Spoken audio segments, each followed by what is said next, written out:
Université Louis et Maximilien, à Munich. Une longue file d'attente s'est formée pour les inscriptions au semestre d'hiver.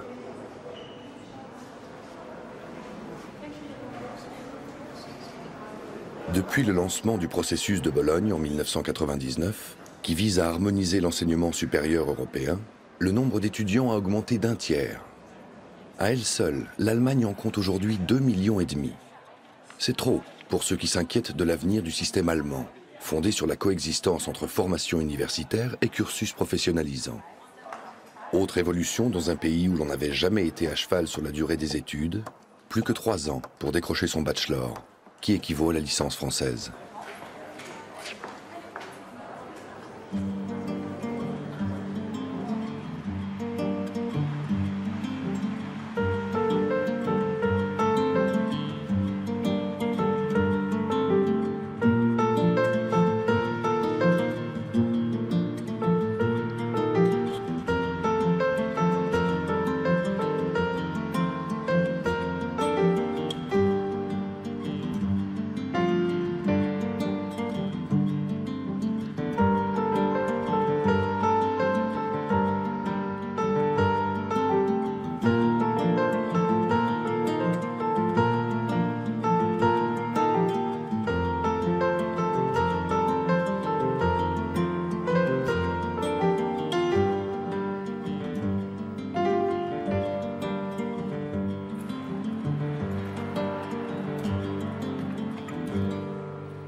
J'ai moi-même fait mes études dans cette université. À l'époque, ces couloirs étaient encore imprégnés de l'ambiance de mai 68. Et Bologne n'était pas encore le synonyme d'une réforme universitaire qui a fait beaucoup parler d'elle, et rarement en bien. J'ai voulu rencontrer des étudiants en bachelor. J'ai d'abord fait la connaissance de Gregor. Gregor fait un double bachelor, en physique et en philosophie, 2 matières réputées difficiles. Comment en est-il venu à ce choix ambitieux?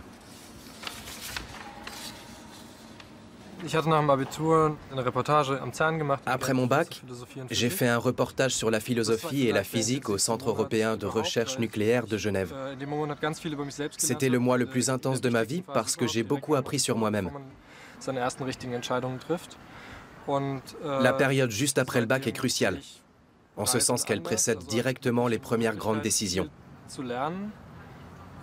Depuis, je vois les voyages autrement, comme une forme d'apprentissage, mais différent de celui de l'université.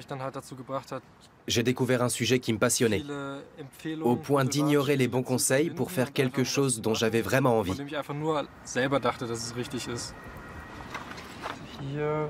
J'ai remarqué que, dans la société primitive, le cela venait après le tu.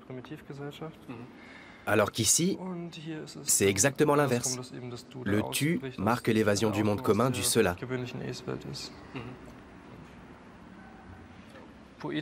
L'exposé de Gregor porte sur le philosophe des religions Martin Buber.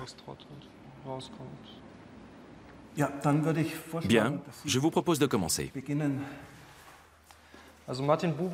Martin Buber se distingue des autres philosophes que nous avons étudiés. En effet, sa pensée est motivée par un sentiment religieux affiché. Il écrit que nous possédons un besoin inné à engager une relation avec le tu, et que ce n'est que plus tard, par nécessité pratique, que nous y ajoutons la caractérisation du monde en cela.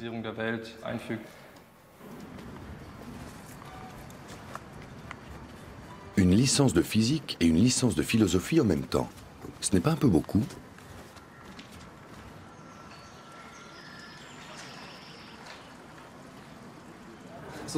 Ça a l'air bête à dire, mais j'ai envie de tout essayer. C'est aussi simple que ça. Je pense qu'on ne regarde pas un tableau de la même manière quand on a déjà peint soi-même. Et c'est différent d'entendre quelqu'un parler de physique quand on a soi-même réalisé une série de calculs. Essayer, c'est se donner la possibilité d'absorber plus de connaissances. Plus je produis, mieux je comprends.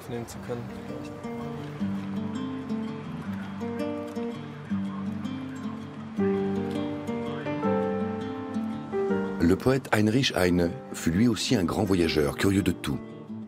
Il est né à Düsseldorf et enterré à Paris. C'est à lui qu'on doit cette phrase « Là où on brûle des livres, on finit par brûler des hommes ».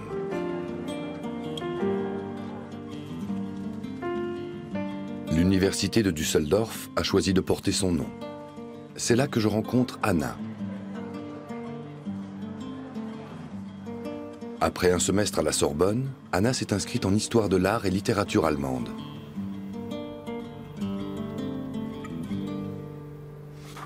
La jeune étudiante a un faible pour les livres depuis sa plus tendre enfance. Sa mère est relieuse. C'est tellement beau un livre, le graphisme, les matériaux, la reliure. J'aime les toucher.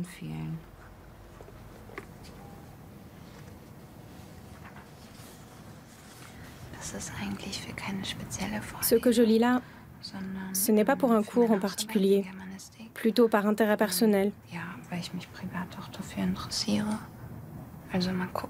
Et peut-être que ça me donnera des idées pour mon mémoire de bachelor.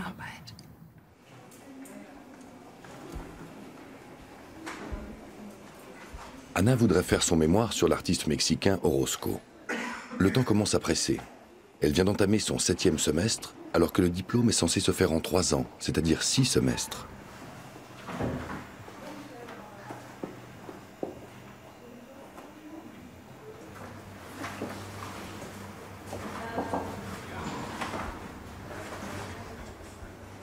Ce qui m'intéresse avant tout, c'est votre planning. Quand vous allez déposer le sujet et quand vous comptez le rendre au plus tard. Je pensais déposer le sujet en novembre, ça me laisserait 2 mois. 3. Oui, 3. Oui. Sinon, je vais continuer à le reporter et j'en serai toujours au même point dans 10 semestres. Un mémoire de bachelor, c'est presque 40 pages, c'est ça? Oui, sur Orozco et l'imperceptible. Et Marcel Duchamp. Tout à fait. Je pense qu'il faudra commencer par resituer brièvement Duchamp et Orozco dans leur contexte historique. C'est ce qu'on attend d'un mémoire de bachelor. Donc si ça vous convient. Oui. Oui. Alors il faudra voir comment structurer ça intelligemment.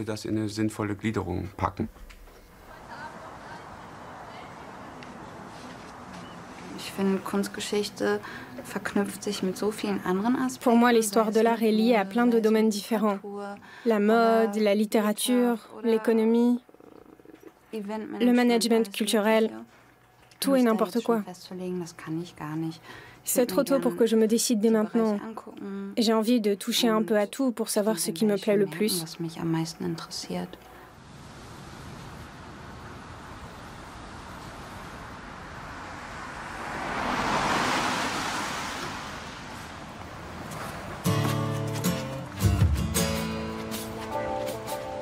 Je me demande pourquoi les jeunes sont attirés par les études et ce qui m'attirait, moi, à l'époque. La possibilité d'apprendre et de me cultiver, ou le fait de pouvoir remettre à plus tard l'entrée dans la vie adulte. Hans, lui, a su très tôt qu'il ferait de l'économie.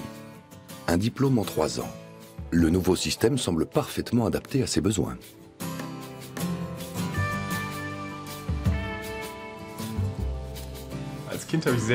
Quand j'étais gamin, j'étais passionné par les jeux. J'adorais réfléchir à la meilleure stratégie pour gagner. Au moment de la crise financière en 2008, j'avais 14 ans et je lisais beaucoup les journaux. Je voyais que les banques faisaient faillite et que la bourse chutait, mais beaucoup de choses m'échappaient. Ça m'a donné envie d'en savoir plus, de comprendre les mécanismes qu'il y avait derrière tout ça.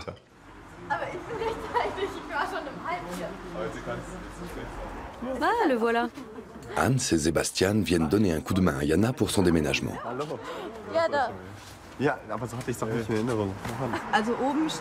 Il reste une étagère, un petit bureau, une chaise et quelques cartons. Ce n'est pas énorme, mais quand même. S'ils sont tous les 3 en bachelor d'économie, c'est à peu près tout ce qu'ils ont en commun. Yana, c'est la fofolle de la bande. Toujours de bonne humeur. Je ne l'ai jamais vu de mauvais poil. Sebastian, c'est l'opposé. Il est sérieux, ordonné, et il a tendance à être pessimiste. Et moi, je viens me greffer là-dessus. Je suis quelqu'un de généralement très optimiste. J'adore la nouveauté et je m'intéresse à tout. À nous trois, on forme un mélange assez intéressant.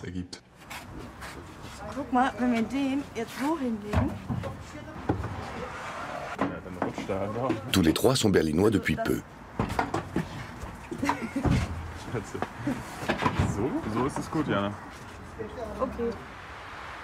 Avant de s'inscrire à l'université, Yana a passé une année en Amérique du Sud et en Espagne. Elle a également choisi d'étudier l'ethnologie européenne comme matière secondaire.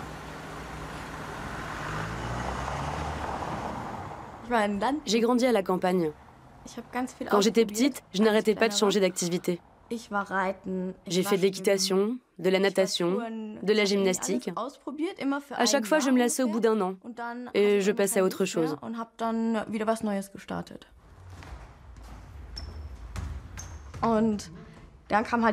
Je me suis longtemps demandé dans quelle matière j'allais m'inscrire. L'offre était tellement vaste. Il y avait les relations internationales, les sciences sociales et culturelles internationales. Il existe tellement de matières avec une dimension internationale.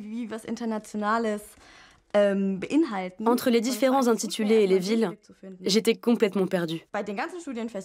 Je ne savais plus du tout ce que je voulais faire et où je voulais aller.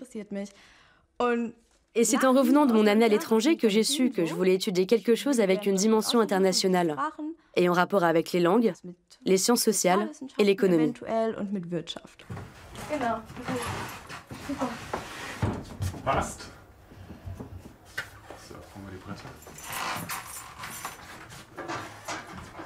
Sebastian était encore au lycée quand il a eu la chance de se frotter au métier de ses rêves, en travaillant comme pigiste dans une gazette locale.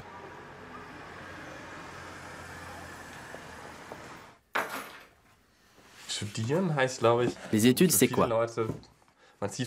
Pour beaucoup, c'est quitter le cocon familial pour s'installer dans une ville relativement éloignée. Ne plus rentrer au bercail qu'une fois par mois ou tous les 2 mois. C'est-à-dire gérer sa vie comme on l'entend. C'est ce que j'apprécie le plus depuis que j'ai commencé.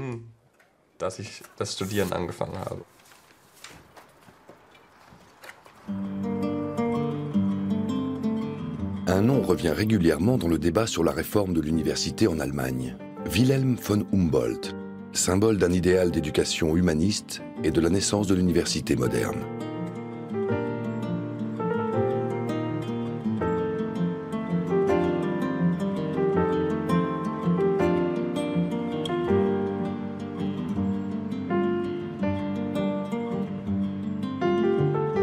Pour Humboldt, les études n'étaient pas censées préparer à un métier, mais à former la personnalité. C'est la science désintéressée que le savant considérait comme la plus utile, car c'est elle qui permet de répondre aux défis imprévus.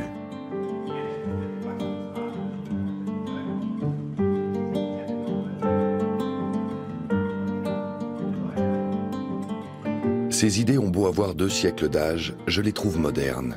J'ai l'impression d'entendre le slogan d'une start-up. Mais comment cet idéal s'accommode-t-il d'un système qui préconise le cumul de crédits pour des unités d'enseignement comme des miles dans d'autres domaines? Lundi à midi. Vente? Tu l'as déjà fait? Non, pas encore. 18 crédits. Économie entrepreneuriale? Faut que tu regardes. La petite comptabilité de l'étudiant allemand du XXIe siècle. Calculer des points en fonction des cours. Plus 6 pour l'ethno-européenne. Il me faut 180 crédits en tout, répartis sur 6 semestres, si je veux finir dans les temps. C'est-à-dire qu'il faut récolter 30 crédits par semestre.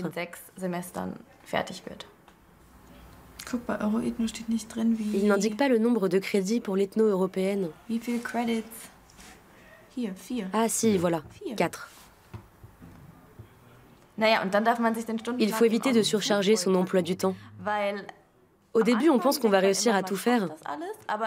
Mais quand les premiers examens arrivent, on réalise que la masse de travail est immense et que tout tombe en même temps. Et là, c'est la panique. J'ai encore ça à réviser, et ça, et ça. Et puis j'ai encore plein de trucs à côté. Un boulot, le sport, etc. Le problème, c'est qu'en ce moment, je suis dans les cartons.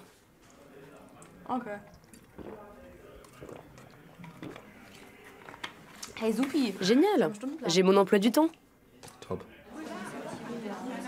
Mais où trouver les crédits quand les unités d'enseignement sont bondées et les places limitées? Un problème récurrent dans les universités allemandes. À Düsseldorf, Anna cherche désespérément une place dans un groupe de travaux dirigés. Il me manque un séminaire d'approfondissement. Comme ils sont tous pleins, je vais tenter ma chance directement sur place. Je ne suis même pas encore inscrite, parce que je n'ai pas eu le TD que je voulais. J'ai eu 4 demandes pour mon cours de bachelor. D'après mon planning actuel, j'ai 18 places à attribuer. Ce n'est pas rien. Est-ce que je peux me mettre sur la liste, même si je ne suis pas encore inscrite au cours magistral? Je vais être direct, non. On est déjà à la limite.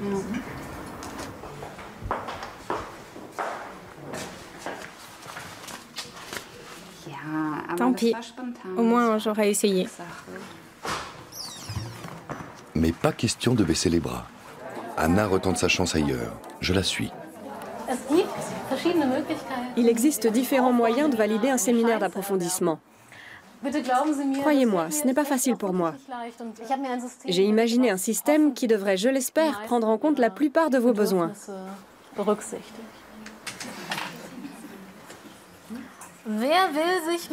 Qui veut travailler sur les tombes et les inscriptions funéraires?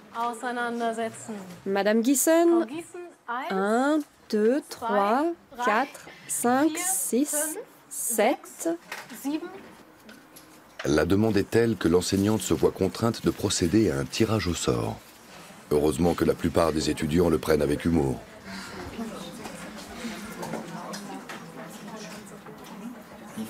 Le 4. Le 4. Le 3.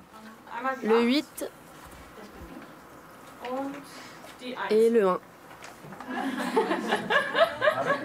Je crois que vous vous connaissez déjà. Quand tu dépasses les 6 semestres, on te regarde de travers. Pourquoi t'as pas encore fini? Tu veux rester étudiante toute ta vie, comme ceux qui font de la philo pendant 10 ans? L'éternel étudiant, c'est un des grands clichés de l'université allemande. Mais je crois que ça a changé. Quand on discute avec des gens plus âgés, on a toujours l'impression que les études étaient la plus belle période de leur vie, qu'il n'y avait aucun stress et qu'ils passaient leur temps à faire les fous. Je crois que c'est beaucoup moins rigolo aujourd'hui. Ceux qui ont besoin d'une attestation de participation, levez la main. Pour certains cours, c'est l'attestation de participation qui permet d'obtenir des crédits et de faire un petit pas de plus vers le diplôme.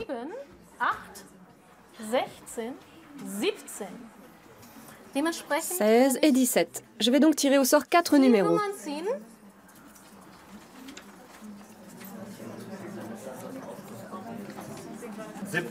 17. 12. 16. Et le 4. Je vais donc demander à ceux et celles qui n'ont pas eu de place de quitter le cours. Je suis vraiment désolée. J'ai appliqué la méthode qui me semblait la moins injuste. J'étais partie pour m'énerver, mais à quoi bon? C'est vraiment agaçant. C'était le seul cours qui collait avec mon emploi du temps.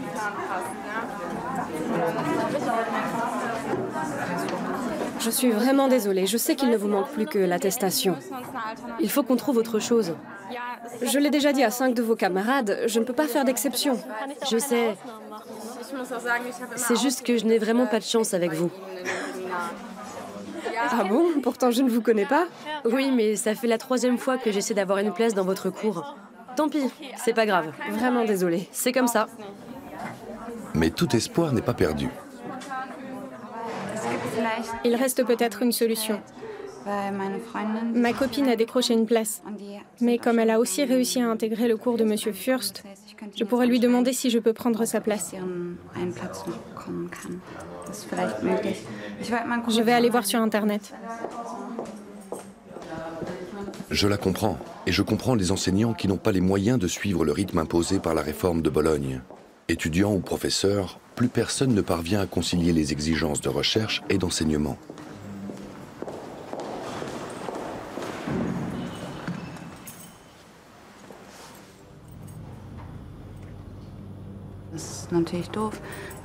C'est sûr, c'est énervant. Tu essaies de te concocter un emploi du temps qui t'arrange, et à la fin, ça donne complètement autre chose.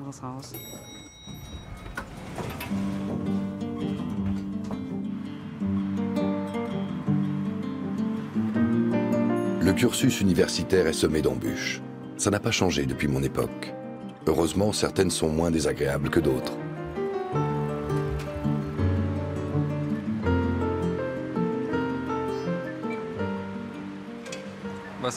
Les examens commencent et le hic, c'est que je viens de rencontrer une fille il y a quelques jours. C'est vraiment pas le moment. Mais qu'est-ce que vous voulez? Dès que nous disposerons de toutes les données nécessaires, nous allons vous répartir sur les différents amphis. Comme ça, vous saurez où aller puisque nous sommes disséminés sur plusieurs sites. Certains préfèrent aussi passer un examen de 8 à 10. Et les calculatrices qui ressemblent étrangement à des smartphones sont évidemment interdites. La période des examens est ouverte. Dès le premier semestre, chaque note compte pour l'obtention du bachelor. À mon époque, mes ratés du début n'étaient plus qu'un mauvais souvenir à la fin du semestre. Gregor, lui, n'a pas le droit à l'erreur.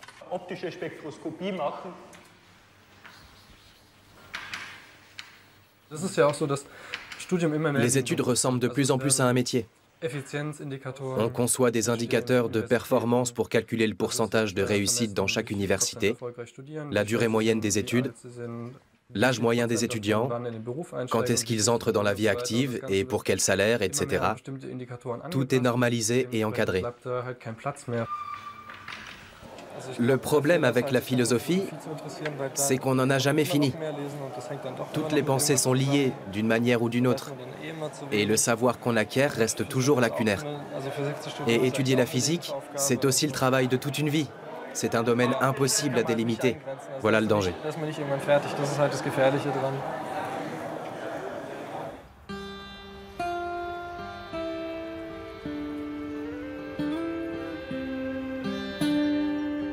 Gregor habite dans l'ancien village olympique construit pour les Jeux de Munich en 1972. À l'époque, je passais mon bac. Aujourd'hui, le village a été reconverti en cité U. Difficile de trouver un logement moins cher en ville.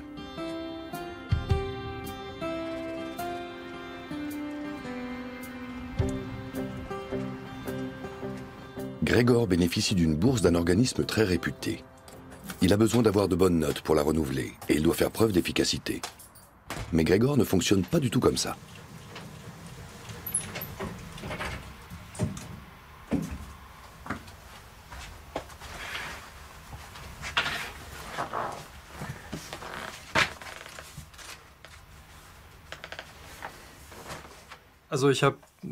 J'ai toujours eu une attirance pour le papier.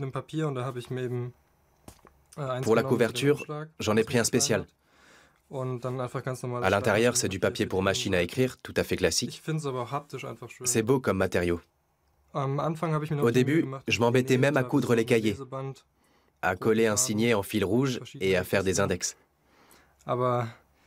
Mais avec le temps, on privilégie l'efficacité.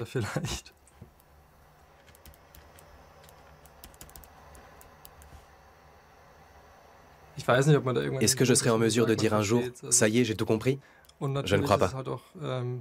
Au niveau des maths, on est constamment dépassé.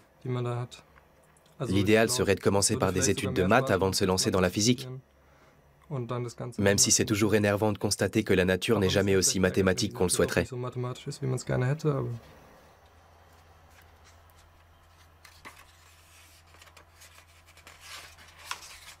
Le prochain examen est en électrodynamique théorique. C'est la matière qui a la réputation d'être la plus difficile de tout le diplôme. On va voir ça. C'est vraiment intéressant, mais très exigeant. On sait assez précisément ce qu'on aura comme sujet, et pourtant, chaque année, un tiers des notes est en dessous de la moyenne.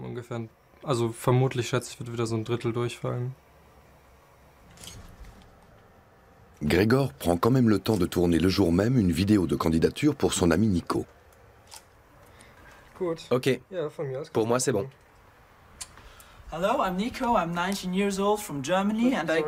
Attends, j'ai l'impression que tu parles plus fort en anglais. C'est possible. Nico veut partir pour l'étranger. Comme Gregor, il est inscrit en philosophie et en physique. Ça serait classe d'avoir le toit du stade olympique en fond.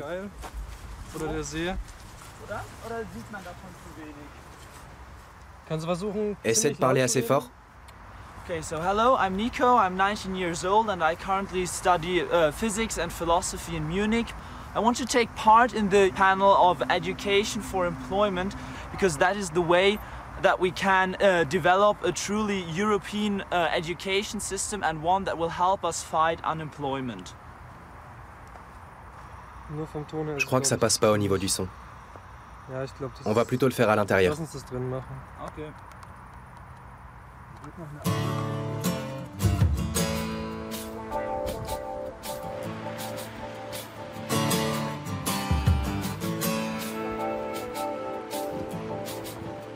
Yana m'avait déjà parlé de sa manie de changer constamment de loisir quand elle était petite. Aujourd'hui, elle est étudiante, mais n'a pas plus envie de s'en tenir à une seule voie. Ça me rappelle des souvenirs.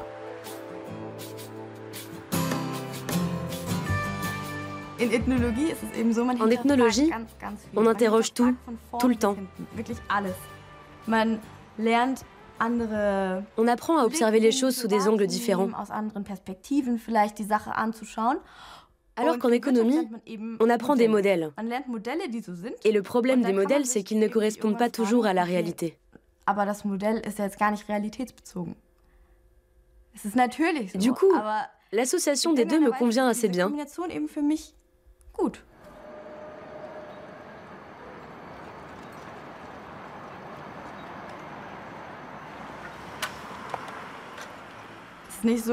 Je ne fais pas d'études pour devenir cadre supérieur dans une grosse entreprise et gagner plein d'argent.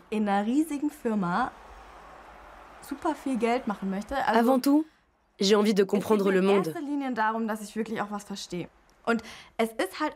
Les gens se plaignent tout le temps que les choses ne tournent pas rond, en politique ou ailleurs. Mais est-ce qu'ils savent comment ça fonctionne? Ils râlent. Mais est-ce qu'ils ont des solutions à proposer? Je ne veux pas faire partie de ceux qui critiquent les décisions sans rien y connaître.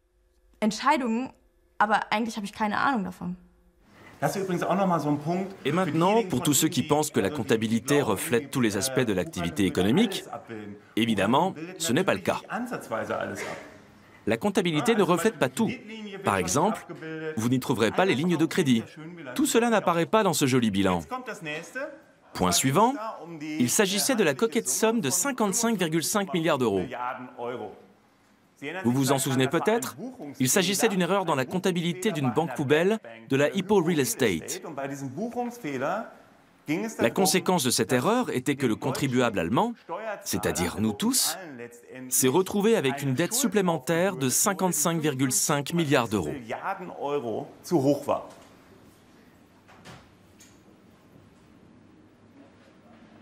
Hans, qui est venu à l'économie par le biais de la crise financière de 2008, ne doute pas un seul instant du bien fondé de son choix. Même si le carcan rigide du bachelor ne lui sied pas forcément. On manque un peu de marge de manœuvre. C'est ce qui m'a surpris en arrivant à la fac. Je pensais m'inscrire à différentes matières, mais aussi assister à d'autres cours qui pourraient m'intéresser. Mais en fait, il n'y a pas beaucoup de possibilités. Un séjour dans une université étrangère m'a toujours semblé indispensable pour étoffer son CV. Les programmes d'échange étaient pourtant rares à mon époque.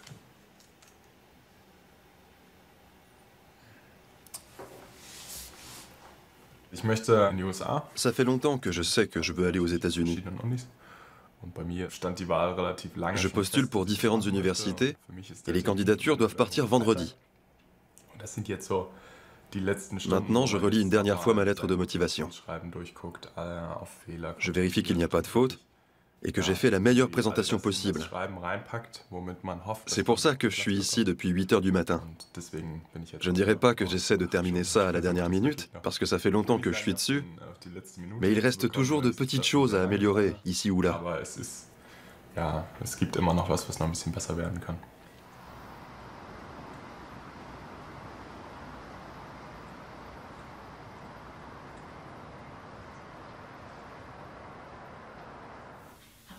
Ça risque d'être un peu difficile. Oui, je sais. Je pensais pas pouvoir le lire tout de suite. Mais on continue, c'était intéressant. Grégor veut lui aussi partir un an pour l'étranger, à Tokyo. Yuki, sa partenaire de tandem linguistique, lui donne des cours de japonais.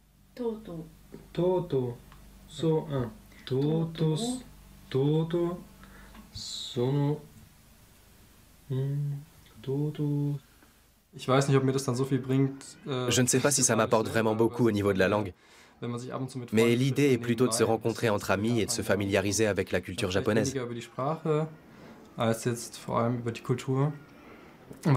Ce qui est bien, c'est que Yuki vient de Mitaka, qui est justement le quartier de Tokyo dans lequel je vais devoir me débrouiller bientôt. C'est une banlieue tranquille, ce qui est assez appréciable à Tokyo.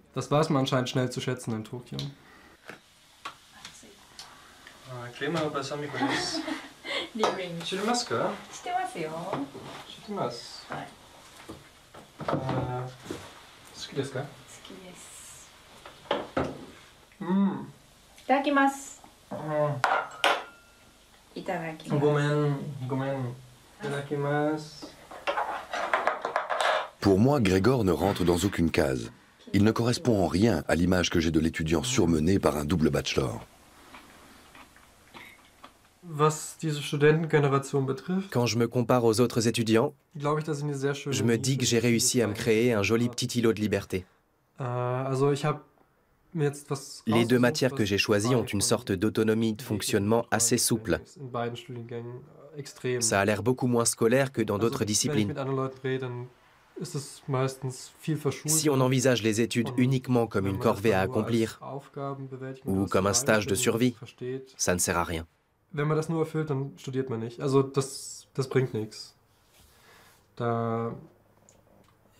On s'entraîne peut-être à s'adapter, mais on passe à côté de l'essentiel.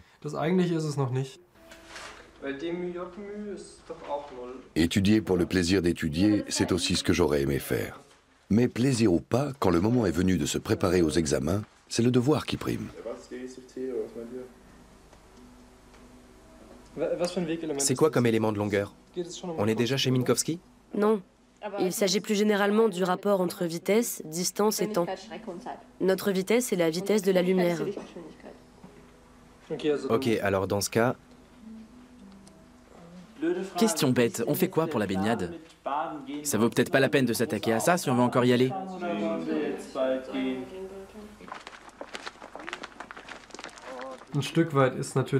Dans une certaine mesure, la physique, c'est ma discipline utile. Parce que c'est dur et qu'elle me donne un savoir concret. Ceux qui tiennent compte de la question de l'argent sont peut-être plus malins ou moins naïfs que les autres. Ça ne veut pas dire qu'on n'est pas passionné.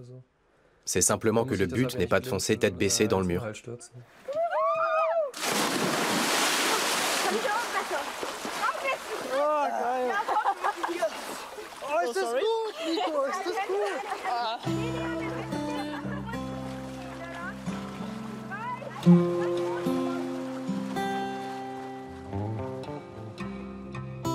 Même si la marchandisation de l'éducation est en marche, quelques enclaves de désintéressement résistent malgré tout. Mais ne suis-je pas en train d'enjoliver mon passé d'étudiant? Les études peuvent recouvrir beaucoup de choses. Un défi intellectuel ou un stage de survie qui nous aguerrit en nous accoutumant au monde du travail.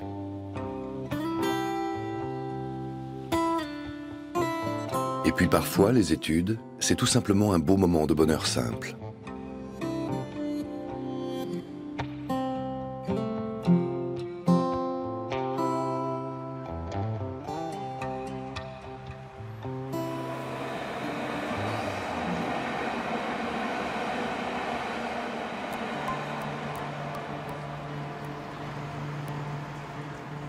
La candidature pour les États-Unis est envoyée.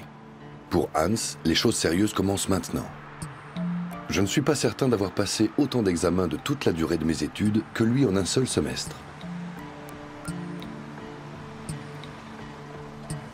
C'est mon dernier examen. J'en ai eu 6 ce semestre.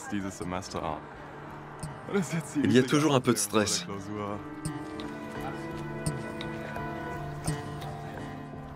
On peut toujours se dire que ce n'est qu'une épreuve, mais elle est importante. Je suis quelqu'un de très orgueilleux. Mais en même temps, on ne peut pas inventer plus que ce qu'on a appris. Et ce qui peut être agaçant, c'est quand on sait qu'on n'a pas tout donné.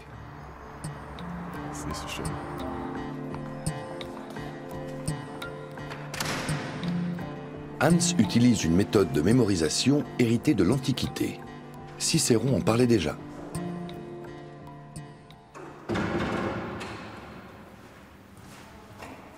Je crois qu'elle m'aurait été de la plus grande utilité à l'époque. Je visualise une maison, imaginaire ou réelle, avec un certain nombre de pièces, et je vais répartir mes connaissances à l'intérieur de ces pièces en les installant en quelque sorte sur des bancs et des chaises. Ensuite, il suffit que je ferme les yeux pour me déplacer dans la maison et retrouver tout ce que j'ai appris. En histoire de l'économie, on a eu 12 cours magistraux. Pour chaque cours, il y avait une cinquantaine de pages de notes. J'ai donc construit une rue avec 6 maisons de chaque côté, une par cours magistral. Il y a énormément de données à retenir, et cette méthode me permet de les retrouver et de ne pas tout oublier une fois l'examen terminé.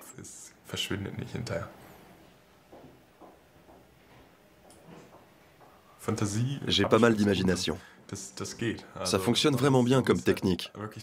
Il faut simplement y croire.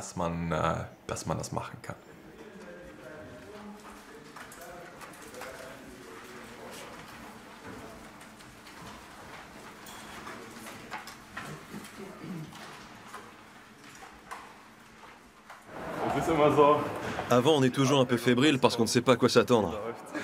Mais une fois qu'on a le sujet, on sait assez rapidement si ça va le faire ou pas. Aujourd'hui, c'était bien.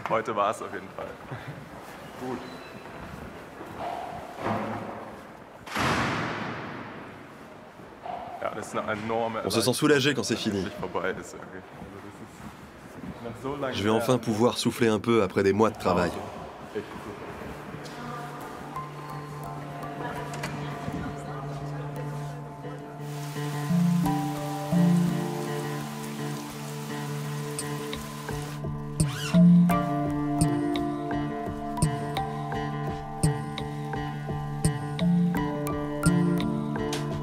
Grégor s'apprête à passer l'épreuve la plus difficile de ses études de physique. S'il la rate, il ne pourra pas la repasser avant 1 an. D'ici là, il y aura eu le voyage au Japon, de nouvelles expériences et 1000 occasions d'oublier les fondements de l'électrodynamique théorique.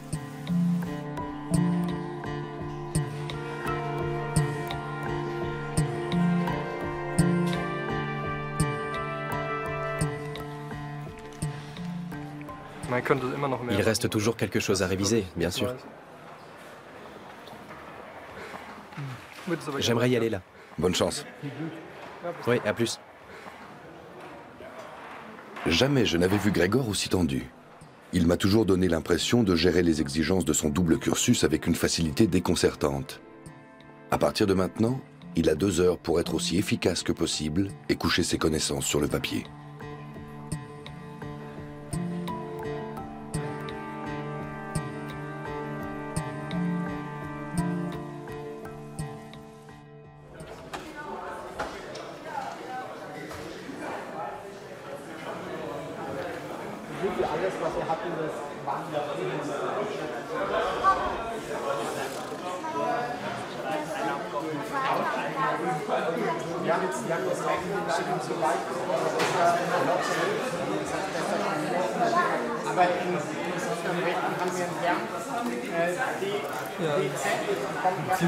J'ai pas trop envie de parler là.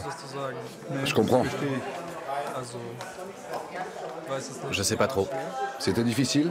Non, mais c'était pas génial. J'étais trop lent.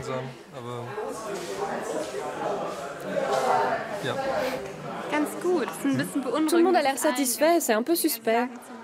Mais je me sens plutôt bien. Moi ça va, mais c'est pas le cas de tout le monde. Je crois que Grégor n'est pas très content. Au moins, je sais que je ne peux m'en vouloir qu'à moi-même.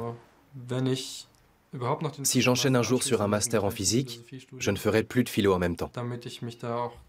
Il faut que je sois complètement dedans. J'ai constaté que j'avais tendance à faire plein de choses en même temps. C'est même devenu ma façon de vivre. Mais ça ne se passe vraiment bien que quand je me concentre sur une seule chose à la fois.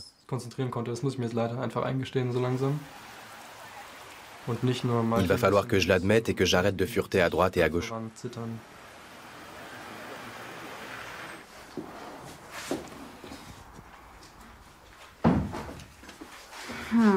Et il me manque encore un support. Anna réalise une vidéo pour une de ses matières principales en sciences des médias. Attends, c'était bon là. C'est un peu bancal tout ça. Il s'agit de représenter une scène du quotidien. Tu peux y aller. D'accord. Anna va filmer une séance de maquillage. Son amie Sharon lui sert de modèle. Les deux filles se connaissent depuis le jardin d'enfants. Ensemble, elles partagent les hauts et les bas de la vie étudiante.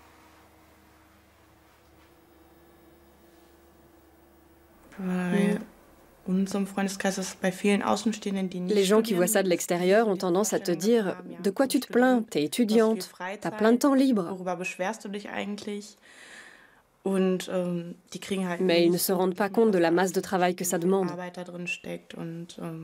Tu ne t'arrêtes jamais et il faut constamment se remotiver. Ce n'est pas comme un boulot que tu laisses derrière toi en rentrant à la maison. T'es tout le temps dedans. Tu dois tout gérer toi-même. Quand est-ce que je prends le temps de me mettre sérieusement à cet exposé? Comment est-ce que j'organise mon temps libre? À quel moment est-ce que mes amis sont dispo? Ces questions, elles te poursuivent tout le temps.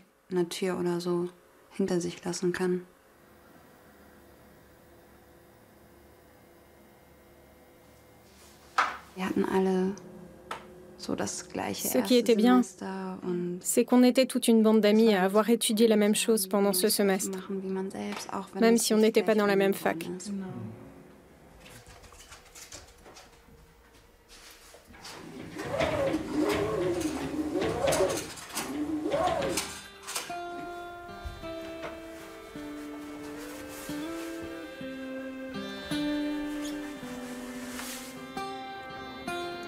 Le choix de vivre à Dortmund plutôt qu'à Düsseldorf, où les loyers sont beaucoup plus élevés, se solde par 2 heures de trajet quotidien.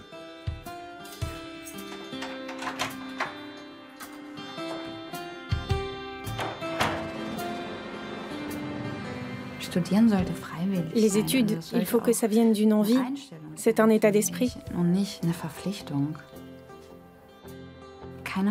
Ce n'est pas une obligation. Personne ne te force à étudier. C'est un luxe. Quand on a la chance de pouvoir faire des études, il faut savoir l'apprécier.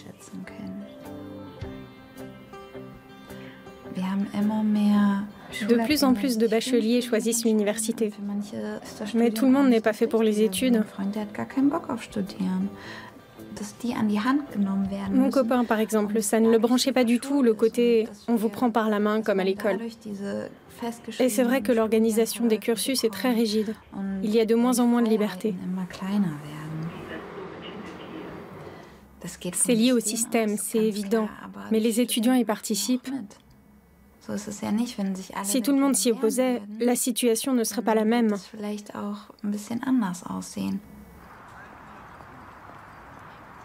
Ce que dit Anna me surprend.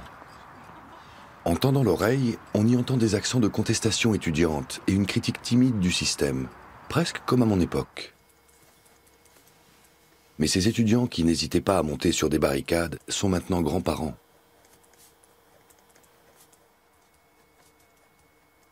Ma grand-mère m'envoie régulièrement des articles de journaux.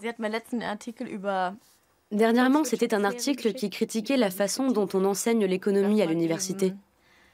On accepte la situation actuelle telle qu'elle est, sans s'interroger sur les causes. On n'étudie plus Karl Marx, par exemple, alors que ces penseurs pourraient offrir des clés de lecture. Tout ça pour dire que ma grand-mère veille à ce que je me cultive et que je lise le journal, même si je ne l'achète pas.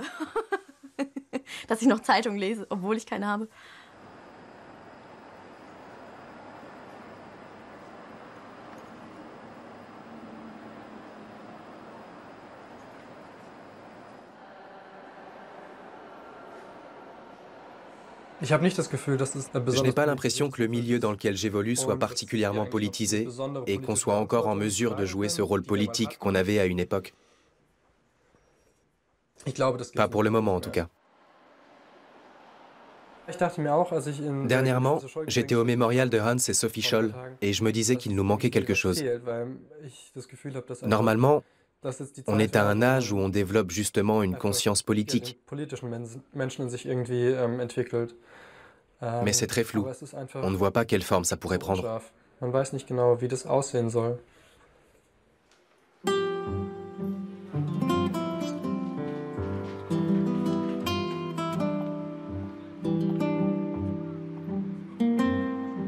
En 1968, les étudiants étaient taxés de révolutionnaires, plus attirés par la politique et l'amour libre que par les études. Aujourd'hui, on leur reproche d'être conformistes et apolitiques. Il semblerait qu'on soit un peu rapidement passé d'une étiquette à l'autre.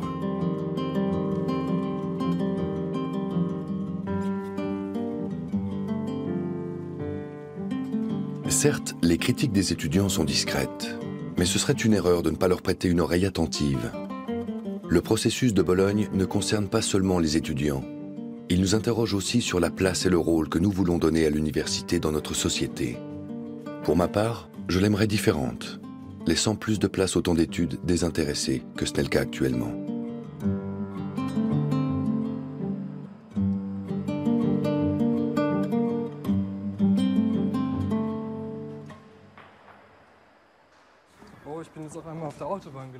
C'est le dernier jour de Gregor à Munich.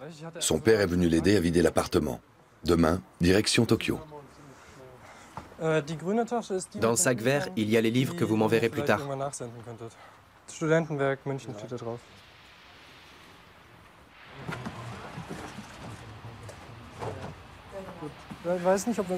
Je ne sais pas si on se reverra avant, mais je ne pars pas pour toujours. J'espère bien. Ah, tu es avec Léandre. Ok. Je n'ai pas de matelas. Je me demande comment je vais vivre la première semaine. J'avais hésité à prendre un sac de couchage, mais j'essaierai de m'arranger sur place.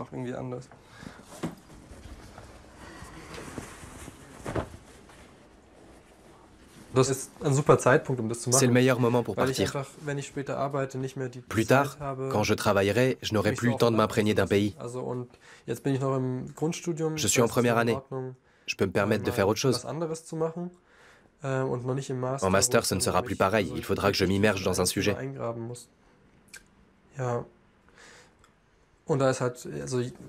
C'est un sacré pas que je fais. Mais je pense que c'est une bonne idée de le faire maintenant.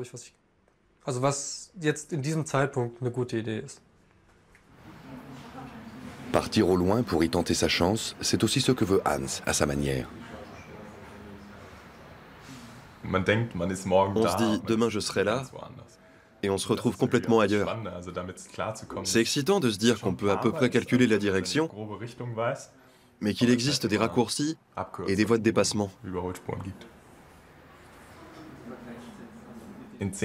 Dans 10 ans, je me vois vivre dans une grande ville qui ne sera pas nécessairement, et même probablement pas en Allemagne, J'aurai un joli appartement, une belle compagne à mes côtés, qui me correspond et qui incarne ce que je m'imagine.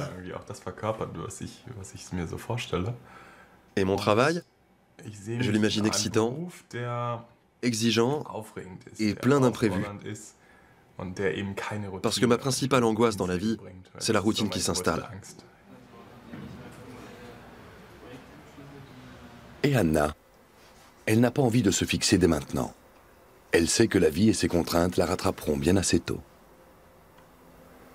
Je n'ai pas envie d'intégrer déjà le monde du travail. L'histoire de l'art offre plein de débouchés, c'est très ouvert. Je ne serai certainement pas dans un bureau avec des horaires fixes, ça ne me conviendra pas du tout. Je me verrais bien travailler sur des projets qui changent à chaque fois.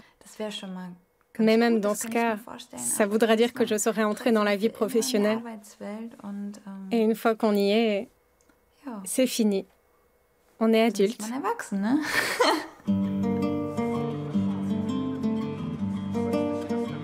Il est temps pour Gregor de dire adieu à ses amis.